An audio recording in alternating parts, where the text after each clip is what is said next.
Welcome to I Can Science That. Many of you are already aware that I hold degrees in aeronautical and aerospace engineering. With that in mind, I'm kicking off a new series today I call Aerospace Crash Course. This will be a series of videos designed to just skim the surface of some aeronautical topics that are relevant in the alternative science and particularly the flat earth discussion. Let's look today, the first one, let's talk about dipping the nose. Now, this is a common complaint we get from people who are skeptical of the globe shape of the Earth. They have heard that as an aircraft flies over a globe-shaped Earth, the aircraft would have to dip its nose as it follows the curve of the Earth. And yet, pilots consistently tell us they do not dip their nose. This is nonsense, they say. So how do we resolve that? How can both of those things be true? If you've watched my channel before, you won't be too surprised to find that I'm going to talk a little bit about how we can phrase things differently and how we can try better to understand the questions that are being asked and how to address them more directly so that the other person does not walk away convinced that we are being deceptive and trying to lie and cover something up. So for you flat earthers out there, I invite you very much to watch this and try your best to understand and engage back and ask follow-up questions about this. I think it's pretty straightforward and understandable if you're willing to do that with me. And for you Globers, maybe there's some useful information in here that you don't already know, or possibly just a different way of looking at it, a way of phrasing things more carefully so that we don't create that sense that we're being deceptive. Let's get into it. The description of the situation is this. There's an aircraft flying over a curved globe, and if the aircraft were to fly in a straight line, I think we'll see that it will end up at a higher altitude than it started. The usual complaint is the plane would fly off into space. Obviously, we all understand the plane will not fly off into space. Planes cannot fly into space. For you flat earthers who may be watching, I will ask you not to phrase the question in this way. The concept of the plane flying off into space is ridiculous. You know it as well as we do. And it causes the conversation to be derailed. It's a very dismissive way of looking at it. Instead, say it this way.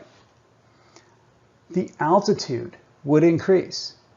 The plane started off at a lower altitude, and now it is at a higher altitude. If you flew in a straight line, the plane's altitude elevation above the curved ground would necessarily increase. And to that, we will get no argument. This is true. We agree. All Globers, all flat earthers, we should agree on this. We're on the same page. Yes, that's absolutely correct. Good job, good analysis. Following a curved surface necessarily means the plane must fly in a curved path. Absolutely. Like so. This is what the flat earthers are describing when they say dipping the nose. And yes, I think we can agree that although we do not like the phrase dipping the nose, that's not something that we would say or how we would describe this. This diagram of what I just showed is what the plane will do. It must follow the curve. Therefore, yes, the plane must dip its nose as it follows the curve. It's just that we would not normally describe that using the phrase dipping the nose. We would say following the curve or maintaining altitude, but it's odd for us to describe that as dipping the nose. If instead we understand that is what they mean when they say the aircraft must dip the nose, I think we can better communicate and understand and respond in a better way. And to any flat earthers out there, please understand, the problem with this is not that we say that this does not happen. We say that it does. It's just that we would not call this dipping the nose. Dipping the nose is not how we would describe that. If instead you said follow the curve or maintain altitude, then sure, I think we would all agree that yes, that does happen. Now this complaint usually comes with the dismissive phrase that the plane would fly off into space. We all understand that planes cannot fly off into space. Let me ask you, why not? Why is it that planes cannot fly off into space? And I think our skeptic friends, they know the answer too. They're shouting it at me right now. I hear you back there. You understand it. You understand it. The reason planes cannot fly into space is because as you climb higher in altitude, the air becomes thinner. When the air is too thin, the wings can't generate any more lift. They can't generate enough lift to go any higher, and the plane simply cannot go any higher. So we understand that. You all understand that. So let's take a look at what this means in terms of following the curve and dipping the nose. At this point, I traditionally warn people I'm going to be showing a little bit of math, but I would encourage you to stick with it. This is not difficult. It's very simple math. It looks kind of ugly, but really we're going to use it in a very, very simple way. Let's take a look at the lift equation. I think we all understand that the aircraft has some weight, and if we want to fly along at a nice steady level rate where we're not falling and we're not climbing, we'll need lift to be generated in exactly the amount to balance the weight. If they're perfectly balanced, then the aircraft will stay at a steady place and will not be accelerating upwards or downwards. Here is the lift equation. This is the math that I promised. This is what has been discovered over decades of research, just experimenting in wind tunnels and with aircraft. This has been discovered to be how the natural behavior of flight works. Let's describe the terms here. This is the lift that I was talking about right here. This first term is the lift coefficient, or coefficient of lift. And we'll get into that a little bit more later, but for now, let's just consider that to be a constant that describes how lifty the aircraft is in its current configuration at its current flying status. This term here, this Greek letter looks like a P, is rho. That rho represents the density of the air that you're flying through. This V here is the airspeed of the aircraft. The aircraft, of course, flies through the air, and it is the air moving past the aircraft that generates these forces. So it is the airspeed that's important here, and you'll see that that is squared. And then that quantity divided by 2, and then finally multiplied by S. It's a reference area, so I put S sub ref. It's an area, and it's really not important what that's the area of. So we'll skip past that. Okay, so this is our equation that through experimentation we have determined describes how lift seems to work. Let's see what happens as you climb higher in the air. As you go higher in the air, we all know the air gets thinner, and that means less dense. So the density term right here is reducing as you climb higher in altitude. And simply by looking at this equation, we can see that if you reduce this side, that means you must reduce the other side. If rho gets smaller, lift gets smaller also. So looking over here, the lift is now too small to balance the weight of the aircraft, which causes what? If the lift gets smaller, but the weight stays the same, what do you say over there in the back? Yes, that's right. It starts to sink. Specifically, it will accelerate downward. That's exactly right. So what happens when the aircraft sinks? Of course, as you sink, the density will increase again, and the lift will come back up until you're back where you started and everything's back in balance. So as you climb, the air gets thinner, and that makes the plane sink down. How far does it sink? It will sink until the air gets dense enough that the lift and the weight are balanced again. If the aircraft dives down, if it sinks down too low, the density will be higher, lift will be increased, and it'll pop back up.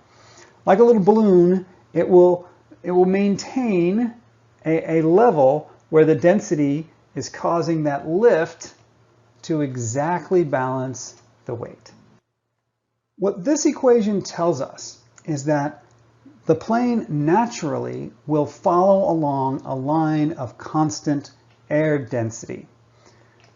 That's what it does naturally. This equation is not something we have imposed or programmed into the aircraft. This is something we have discovered by observing how they work. This is just how wings work. So that means if the Earth is flat, a line of constant air density is a straight line. But if the Earth is a globe, a line of constant air density is a curve. And the lift equation says that the airplane must naturally, all by itself, follow along with whatever that is. So this equation tells us that planes naturally, all by themselves, will dip their nose as they cruise along. Yet another reason why we don't like to call that dipping the nose, because I'm not doing anything. The plane just does that. That's just what it does. It goes that way, and if it gets too high, it comes back down. If it gets too low, it goes back up. So it just maintains that same density. And so if that density range curves, well, then the plane's going to curve to follow along with it. Planes naturally follow along the line of constant air density. And if it's curved, that means the curved flight path is the natural behavior of any flying object, be it an airplane or a bird, anything. The pilot does not need to do anything specific to make that happen. It's just what planes do. So, there's been some talk recently of autopilots, and would autopilots need to be programmed for this? And no, they do not need to be programmed to follow the curve, because planes naturally follow the curve.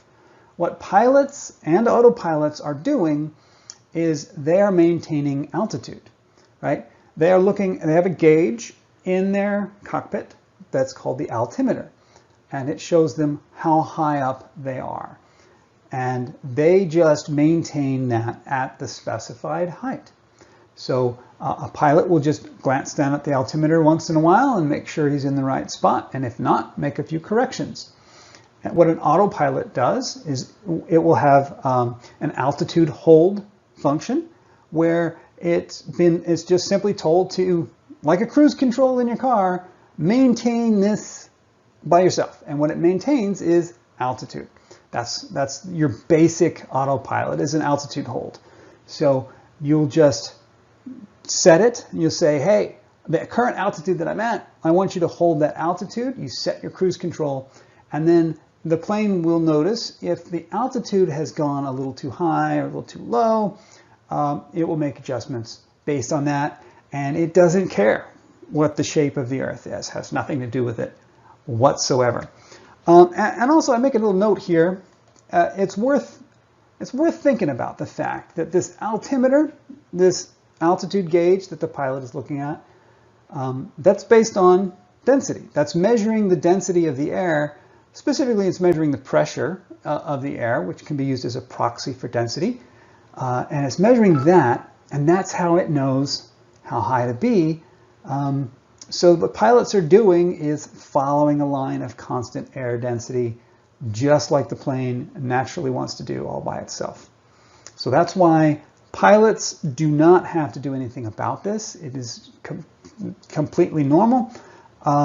And autopilots don't have any specific subroutine that's got the radius of the Earth like in there for following the curve, because the autopilot is just programmed to hold that altitude.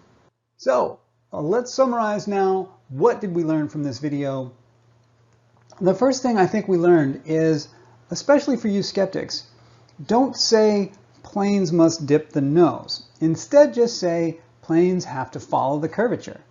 And then I think we can all agree that yes, absolutely, the planes must follow the curvature. They absolutely do.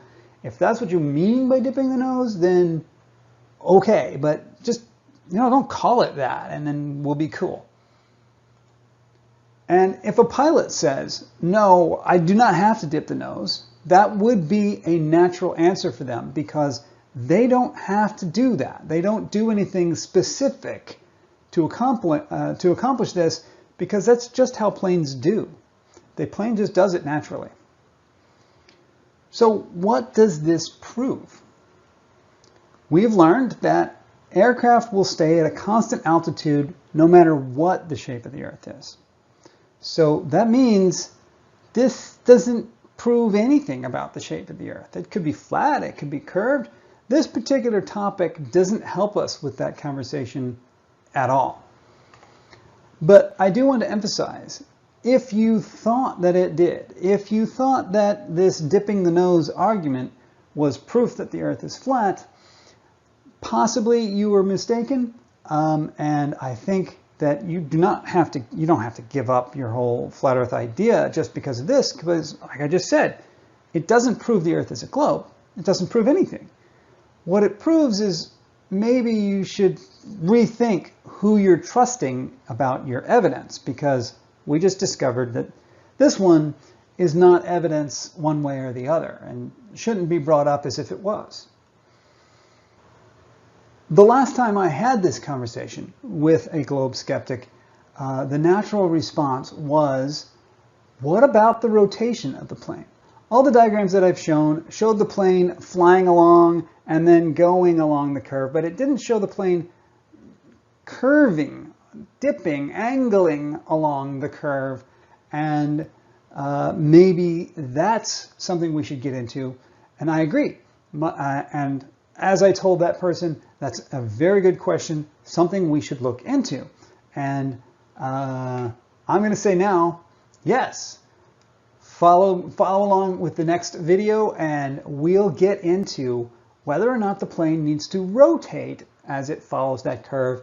Of course, we know that it needs to, but whether it does or not, and whether that's something the pilot must do that I have neglected or breezed over here, look for that in an upcoming video. Okay, until next time.